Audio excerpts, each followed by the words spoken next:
तुम्ही बेनसल्फला युरिया बरोबर टाकू शकता, पोटॅश बरोबर टाकू शकता, सल्फेट ऑफ पोटॅश येतो SOP त्याच्यासोबत बरोबर टाकू शकता, 3-15 सोबत टाकू शकता, 12-32-16 बरोबर टाकू शकता, 10-26 बरोबर टाकू शकता, इकडे SOP बरोबर टाकू शकता. झिंक सल्फेट पण मायक्रोन्यूट्रन मध्ये झिंक सल्फेट सोबत टाकू शकता आणि बोरॉन सोबत टाकू शकता.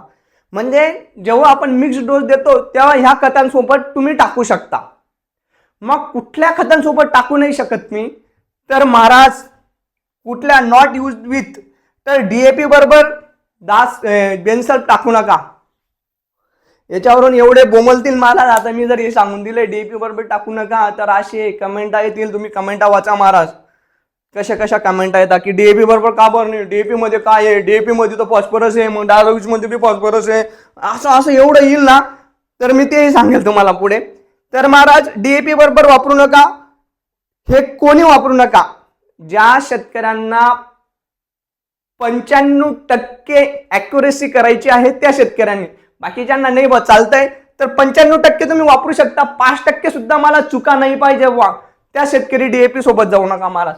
असे भरपूर शेतकरी आहेत गावांपरत की ते शून्य चूक करतात आता. नाही करेंगे नाही, 5% सुद्धा रिस्क नाही घेणार.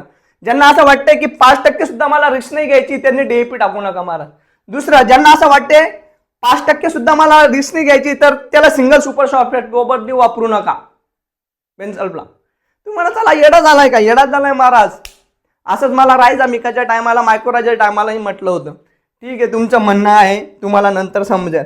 नंतर कॅल्शियम नायट्रेट सोबत टाकू नका महाराज, कारण की यांच्या सगळ्यांसोबत रिॲक्शन होते आणि हा जो सल्फर आणि हा याच्यातला फॉस्फरस वाया जातो, याच्यातला फॉस्फरस वाया जातो, याच्यातला कॅल्शियम वाया जातो, पिकाच्या अनवेबल फॉर्म मध्ये जातो, त्याचा बेनसल्फचाही फायदा होत नाही आणि तुमचा DAPचा सिंगल सुपर फॉस्फेटचा कॅल्शियम नायट्रेटचा नंतर जिप्समचा बी फायदा होत नाही.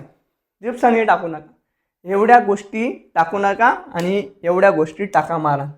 तर तुम्हाला सांगू का महाराज की DAP आणि सिंगल सुपर फॉस्फेट SSP याच्यासोबत का चालत नाही, सांगितलं असतो थोडंसं, इथे दाखवून देतो मी. कारण की गांजा गँगचे अध्यक्ष आहेत, शेतकऱ्यांना तर काही घेणं देणं नाही बिचारांना. ते तर त्यांना जेवढं सांगितलं ते सांगितलं की असं सांगितलं तर ते रिस्क नाही घेणार. पण काही गांजा गँगचे अध्यक्ष काहीतरी चूक करून याला बोललं कसं जाईल, अडकलं कसं जाईल, त्याच्यासाठी मी मुद्दा सोडून जातोय. मी मुद्दा क्लिअर करत नाहीये की का बरं DAP सोबत करायचे नाही. आणि ज्यांना खरंच वाटतंय की नाही यार मला हे माहितीच करून घ्यायचं हे लपडा काय आहे DAPचा, तर तुम्ही कॉल करू शकता. कारण की हे गांजा गँगना कमेंट करू द्या महाराज. कमेंट केला तर तेवढाच व्हिडिओ व्हायरल होतो, नाही कमेंट सांगून दिला ना ते कमेंट नाही करणार तर सॉरी महाराज. जय हिंद, जय महाराष्ट्र.